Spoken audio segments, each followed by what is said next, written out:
into that obviously worked out. It is a good quote.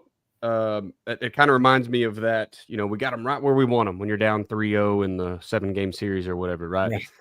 But being an Oklahoma City Thunder fan, I kind of laugh. The Ja Morant quote from this past week. So the Thunder swept the Memphis Grizzlies, and of course, Ja Morant is a superstar on the Memphis Grizzlies, and he said, we really had them figured out there. We were making a comeback. Like, you just got swept 4-0, dude. Like, I don't. He's trying. Had them right where I wanted them, though. I was down 3-0, and I was losing the game big, and had them right where I wanted them. So, one of those chaotic quotes that'll go on forever, I'm sure. He'll never outrun that one. Well, I think the mindset, a lot of times, we want these ultimate competitors. I want them. I think you learn a lot about your team when you're way up, and you learn more about your team when you're way down. Like, that's what I'm really kind of watching as a coach, is when you probably aren't going to win the game, how hard are we going to play? Right. Or the game's already in hand, what kind of character do you have in those situations? I think that's a lot of times as coaches, those are the situations where we kind of either give up or we already know we have it in the bags, we don't pay attention. To me, I pay attention almost more in those situations. Any kid's going to compete hard when the game's on the line. Which kids are going to handle it when it's not going well or going really well? I hate to keep referencing the Thunder here, but it is basketball season or the playoffs. And, they were down 29-0 in game 3. Or not 29-0, but they were down 29 points. And came back and won it by, 5 or 6. Kind of the same situation, right? Like, you're down 30, essentially, to another playoff team on their court. And, those guys did have to kind of keep playing. So it is the ultimate competitors. I agree, man. That's the way it has to be looked at, especially if things aren't going your way. That's right. And that helps you, down the road and building what you're building. This year for us, we won 13 games. I believe we were losing in at least 4 or 5 of those games. And several of those were in the second half or the fourth quarter. And I think that speaks to the mental toughness of the kids. For sure. Well, sweet, Coach. Before we get in here, man, why don't you share some ways that we can simplify football for our coaching and our players? All right, guys, you're watching live. You know the drill here. We're going to put in some digital ads later. We're going to jump right back in the conversation here. All right, Coach, appreciate that. If you guys haven't, reach out to Ace Sports. I know you just saw a ton of live video last week or this past weekend as I was live in Kentucky with Ace Sports with Mark up there and RJ. If you're a Kentucky coach and you've started buying into the podcast here, RJ is going to be your guy. So reach out there as you need to get your scoreboard, video board, whatever it is you're needing Ace Sports to do for you. Where they can do all sports, right? You can do basketball arenas, soccer, football, whatever it is that you're doing. They have a plan for you, so hook them up. Coach, tell me about this Play Callers Guide. I know that it's been out just a little while now. It was like a #1 seller on Amazon, right? Yeah, it was always cool. And it's always cool when you put stuff out because, because you have to order them in bulk, and then you sell them. And you're like, man, I hope we don't have a garage full of these. But it's really cool to see. I was a lot in the same world as coaching football like a basketball coach. That was one of the first books I put out, or One Play Many Ways. Kind of the idea. There's some philosophy in there, but if you've read in my books, we're pretty practical with what we do. Right. Kind of rules on, hey, if you want to be a good play caller, here's things that might help you. Here's things that have helped me. I can only speak to my own experience.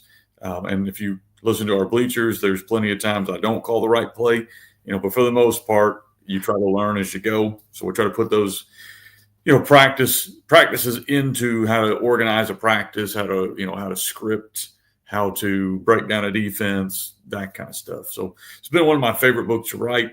It's the Play Callers Guide. It's over at fbcoachsimpson.com. And then we just put out a defensive book. I've been getting hit really hard to put out another defensive book. My defensive coordinator, Garrett Denton, I think is one of the best in the entire country. I really believe that. And he's taken our 3-4 defense and made it extremely multiple. So that's the most recent book I kind of put out documenting, how are we can get into any front, we can get into any coverage, we can adjust.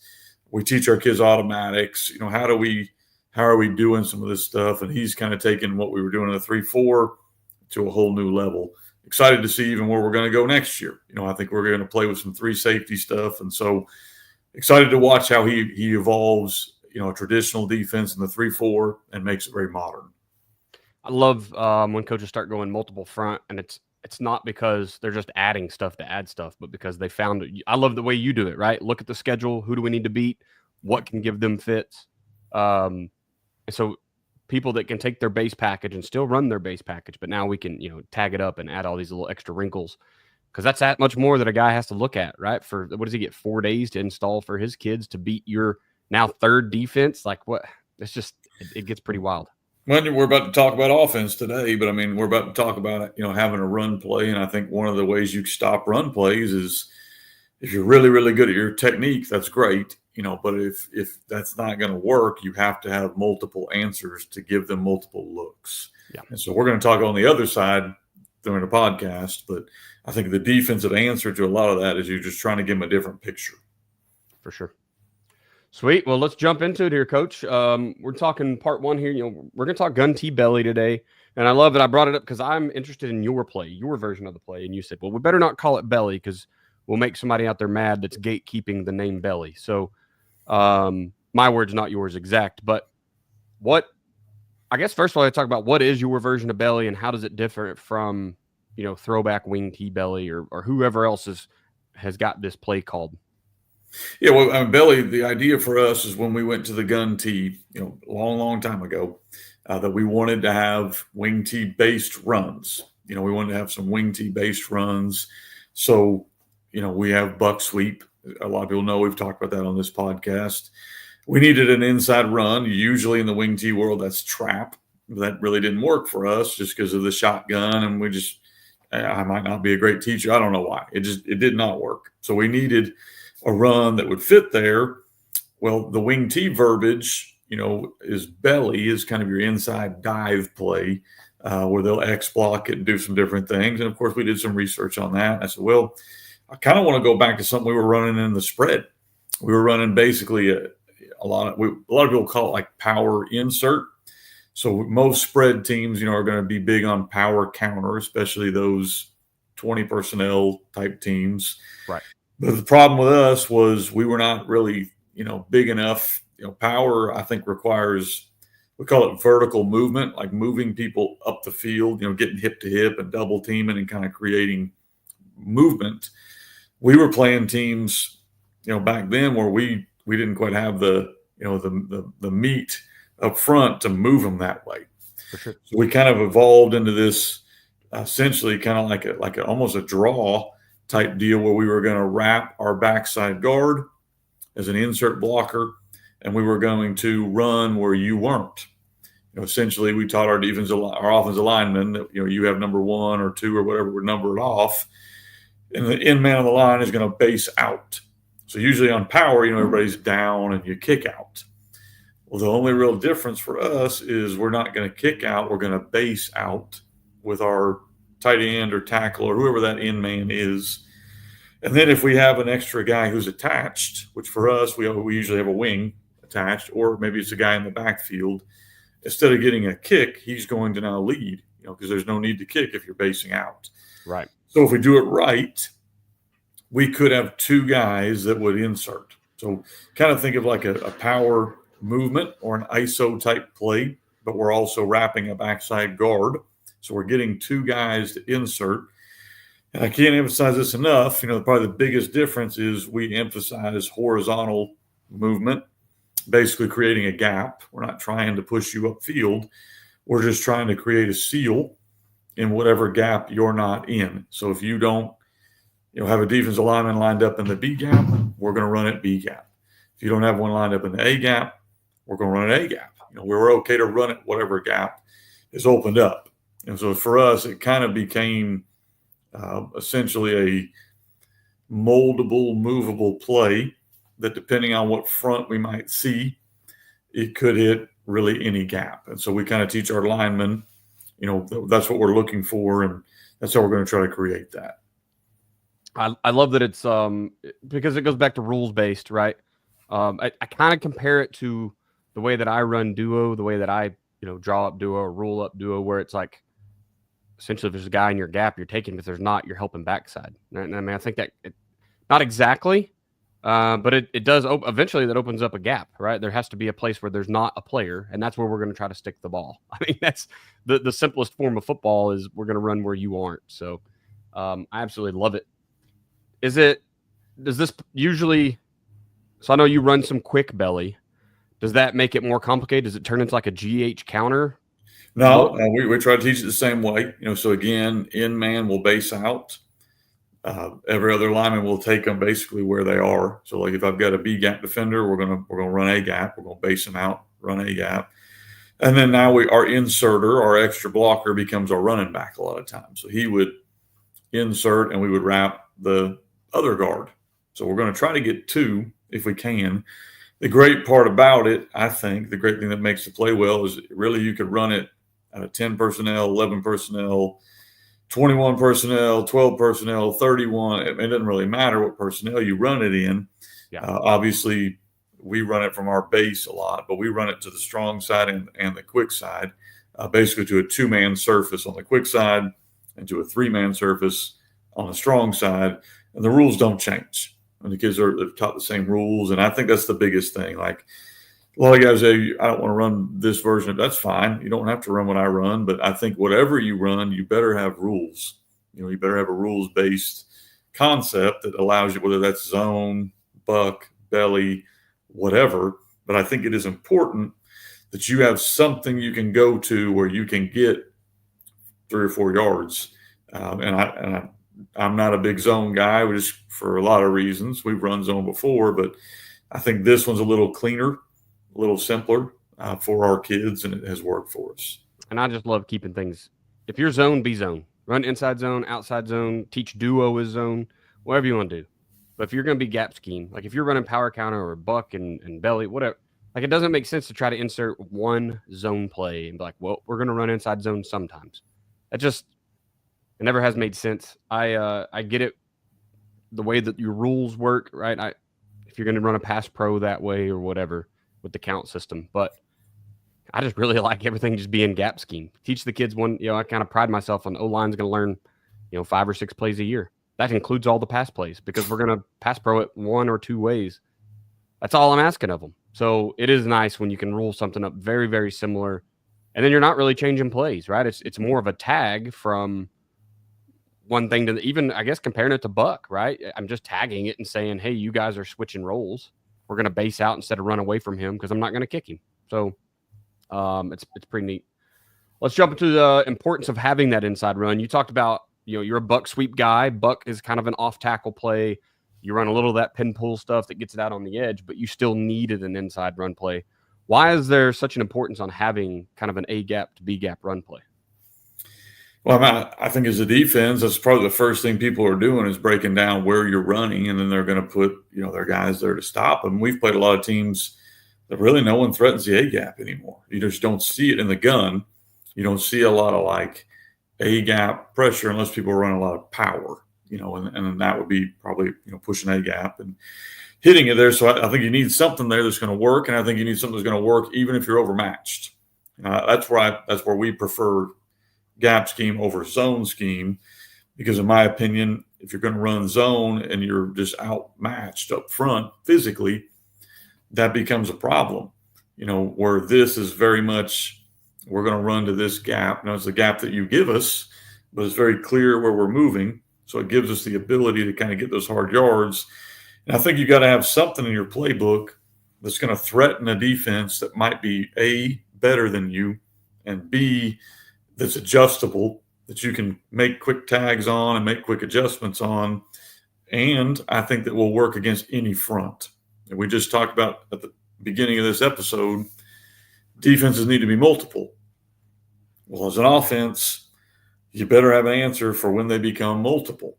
What is that going to look like? So I think it's really important you have that. Of course, that could be a lot of different runs. If you're under center wing T, that's probably trap, or old school belly. So you have those runs kind of built in. That could be power, counter, zone, whatever it's going to be. For us, again, we needed that play that, they're going to be maybe a little bigger than we are up front if we're going to go as far as I want to go, but we can still get yardage here. We like it for us, because it can hit anywhere from A, B, or C gap. Like, you don't call old school run plays like 32 blast or 44 whatever. And if you don't even know what I'm talking about, that means you're young. But it used to be that's how every play was called. It was a numbered hole and a number of who's getting the ball. We didn't want to go that direction. One, because we want to be able to run any run play, including belly, with any player on our team. Right. And two, we didn't want to call a hole and then they stick a guy in the hole. Like, calling 32 blast is great because you're going to run that ball, to the right side, right off the guard. Well, that doesn't look so good if they put two guys there. So we wanted a play that our kids would know by rules. Okay, if there's two guys here or a guy here, we're going to run it one gap wider. Instead of trying to bang your head against a wall, we wanted a play that would allow us kind of to run where you're not. And so that was big for us. Last thing is, depending on what you do, most teams, when they play us, they're going to load up stop buck sweep. That's just what they're going to do. We know that going into the game. If they don't, we're not going to stop running buck sweep. That's just kind of, everybody knows when you show up to play Southside, if you don't know how to stop buck sweep, it's going to be a long night for you. And if you do things to stop buck sweep, which a lot of times that can be formation, alignment, whatever that might be, you're going to leave yourself vulnerable inside. Because if you're going to load up C and D gaps, probably you're leaving open A and B gaps, or maybe even the backside where we could run what we would call quick belly. So we've got to have that counter. And I'm big on being really good at what your base thing is, which for us is buck. Then you don't have to be experts at belly. I think we run belly pretty well, but that's not really our bread and butter. But we're going to run this play when you give it to us. And that's kind of the idea we think of offensively is we're going to major in these one or two things. So for us, that's usually going to be buck and probably going to be some version of an RPO or a pass. We're going to kind of major in those two worlds. When you take that away by alignment, we've got to be good enough to attack where you give us. And a lot of times for us, that kind of defaults to belly, because if you're loading up to take away outside run, well, that would dictate as a play caller, run it inside. And Right. Belly kind of becomes our catch-all in that world. If you don't run buck sweep, it could be you run outside zone, outside zone, outside zone, and what is your inside run that's a counter off of that? And that's what you got to kind of think of as a play caller is, we're going to be really good at jet sweep or outside run or pin and pull or whatever that's going to be. We need some kind of counter that's going to take advantage, because teams aren't just going to line up and let you have that. They're going to start taking it away. So what are you going to do next? Absolutely. Once again, man, I just think that's such the best. That's the greatest answer right now in this version of football, where ball's coming back to the phone booth anyway, and like defensive coordinators aren't dumb. They're starting to load the box up again, right? We got through the spread world. I know you're talking about putting in a 3 safety thing, but I know you're not using that against every team, right? That's just the teams that refuse to get in the phone booth. They still want to spread it out and let their athletes run wild. But it's not what most of us are going to do, especially small school ball, right? It's still just what's going on between the tackles or between the tight ends or whatever personnel group you can get on the field and be successful. So having a play that hits anywhere, I think, is one of the most successful things you can do as a coach. Because you're right. Look, kind of run old school 24 power. Right? Some guys still teach that ball carrier and hole. And what do you do if it isn't there?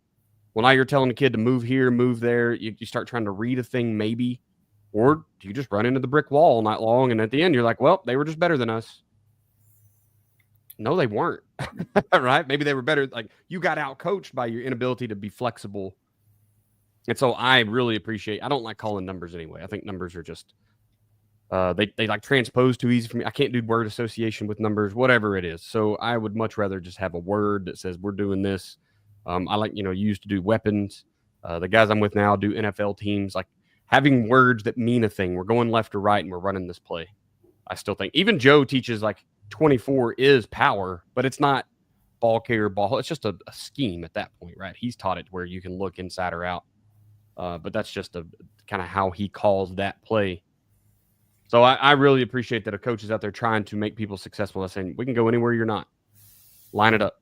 Because I mean, and so how does this play work? And it's kind of off script here, but how does it work if you just get like, I don't know, a true 5-2 or worse? What if they just load the box on you and you've got a defensive lineman in every gap? Is there tags to stay home? How does that work? Yeah, we can do stay calls and we can do adjustments on there. And honestly, if they're going to have the way I kind of look at it is if you're going to line up a guy in A, B, and C gap, we ought to be able to run buck sweep till the cows come home. I mean, that ought to be the play call, which is what we want to run anyway.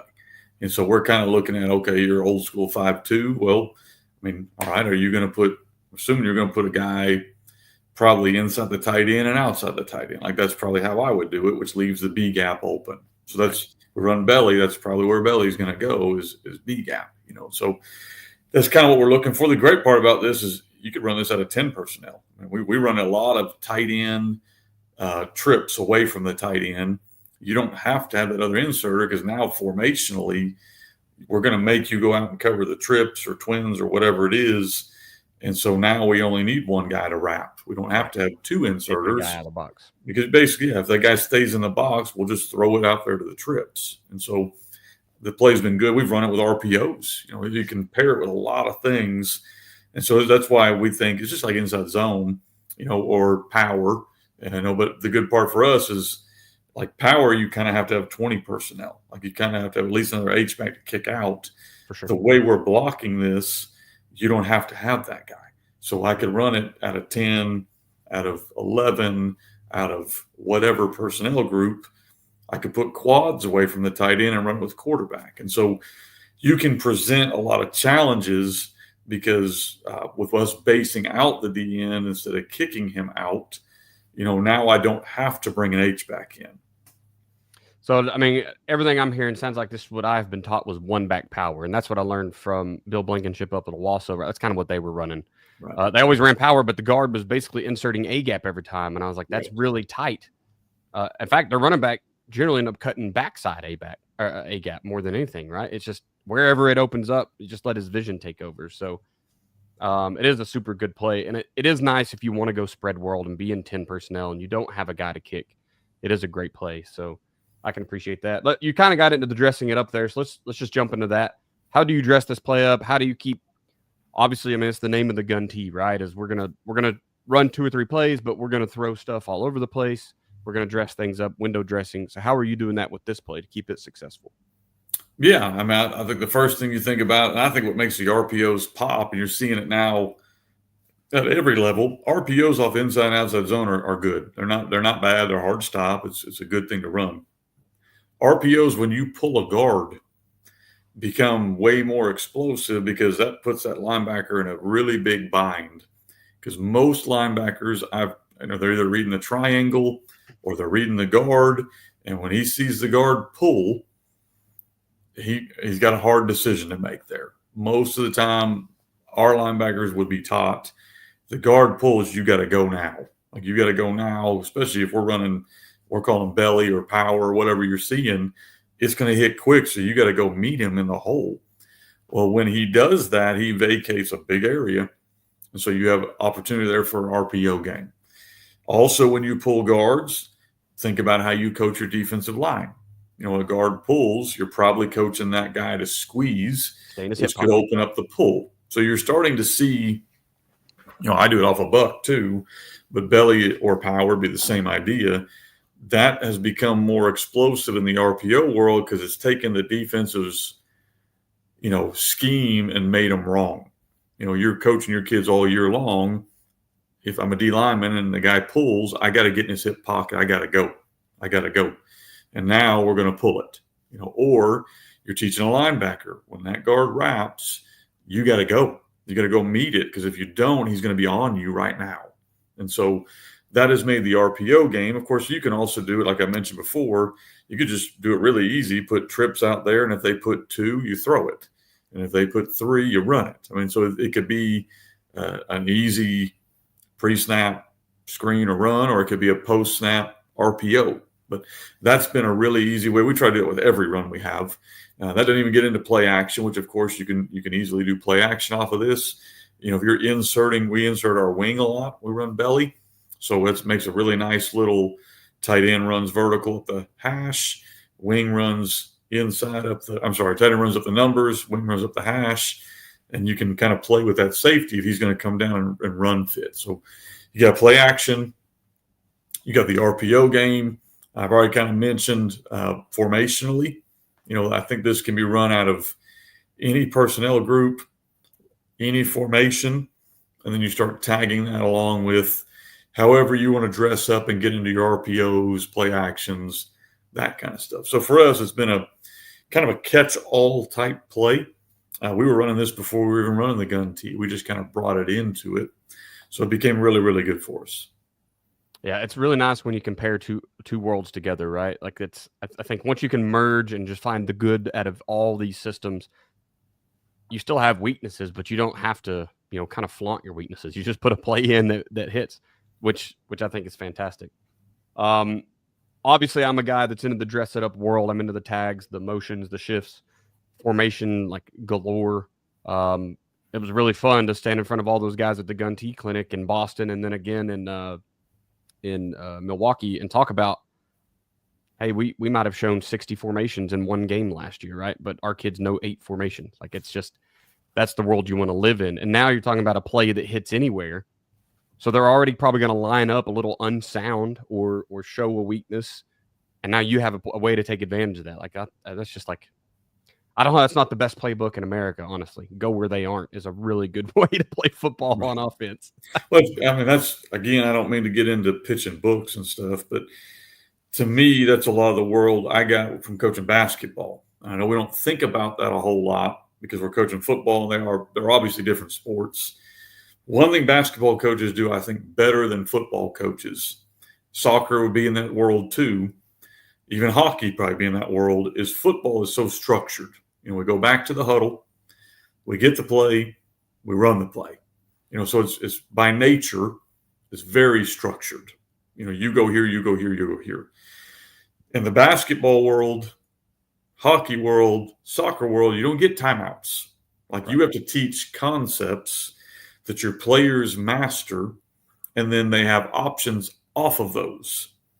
So you're starting to see the football world start to embrace that. First, you saw it in the passing game where you'd have option routes where a guy's going to run, read the leverage, make a decision. So you saw that in the passing game. Then you started to see it a little bit with inside zone, but I think that's kind of where the game is moving. Yep. Is you can't do that if you've got 35 million plays or you're running 24 blast or you're running whatever.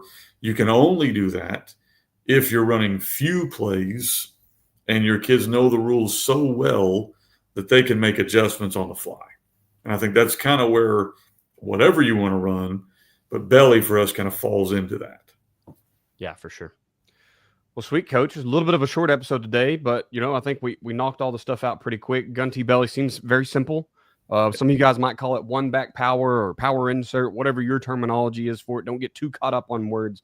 That's something I've learned very quickly in my short amount of time in coaching, is like, we all just speak different languages. You're talking how many languages are on earth. You have to probably double or triple that just to get with football coaches, right? We are all saying the same stuff in a weird way. But, you've coined it the belly for the gun tee program, and I think it works just fine. Having that play that can go anywhere, regardless of what front. I think it's really useful, especially when a system like yours, where you often talk about, you get the flavor of the week defense, right? You're going to get the trash front that guy has drawn up on the board and be like, I think this makes us as gap sound as possible to stop all of this stuff, because you're doing a ton, right? As soon as you give up, like you said, buck sweeps trying to, off tackle, hit the edge, take that away. We've got something that goes inside. Take them both away. We'll hit you with an RPO. It's just a constant arms race to, can you stop us? And I think plays like this that are kind of fluid, hit wherever the weak point is, they sure say no. You can't stop us awful quick. So it's good stuff. Why don't you get us into the lesson of the day, Coach, for what not to do as a coach? Yeah, I think we've kind of been hitting on this, so I'll just kind of repeat here a little bit. But the lesson on what not to do as a coach, or what to do as a coach, is run less concepts, but run them really well. I think we've kind of hammered that home on this podcast. I know I've tried to hammer it home. It's a lesson I wish I had learned as a young coach, because the mistakes that we tend to make is when things don't work, we add more in. It's almost like when you're mixing a punch for everybody to drink, and it doesn't taste good, so you dump more water in, which makes it taste worse, so you dump more water in. And so I think that a lot of times as coaches, that's what we do as a natural instinct. What can I do to help our kids? We better put more in. Yeah. Where the reality a lot of times is, let's get really good at what we do, and then once we've done that, we can maybe mix a little bit in there. And so I think that's kind of the lesson we've hammered home on this episode. I know we've hammered home on other episodes also.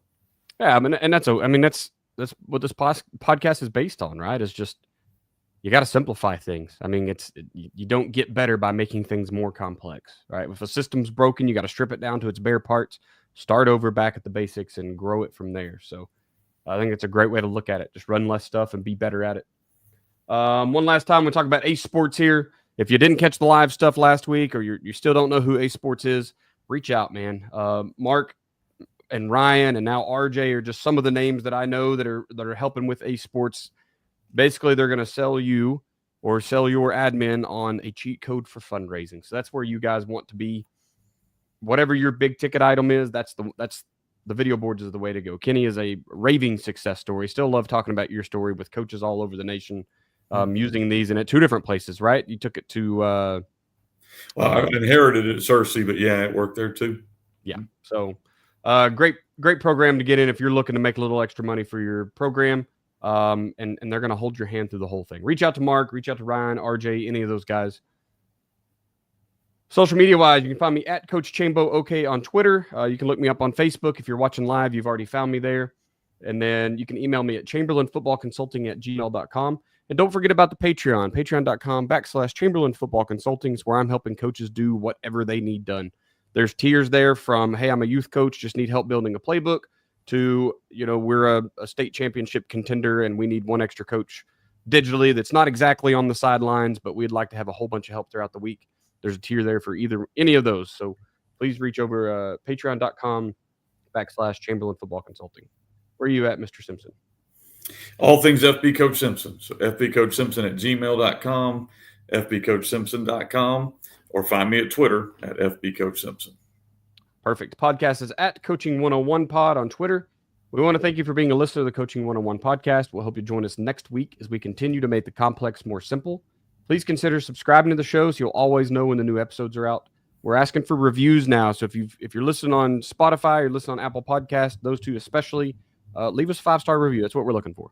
If it's worse than that, shoot me a DM. Tell me, hey, man, y'all suck it up. I got one the other day. He said, hey, 11 minutes straight of advertisements to start the episode was not what I was looking for. We got it. So we made some adjustments on the intro, right? We don't want to be selling you on stuff the whole time. We're really trying to share knowledge here, but we both do have stuff for sale. So it's going to be a little bit of it. We'll leave you with this. It's hard to beat someone who never gives up, no matter the situation. Find a way.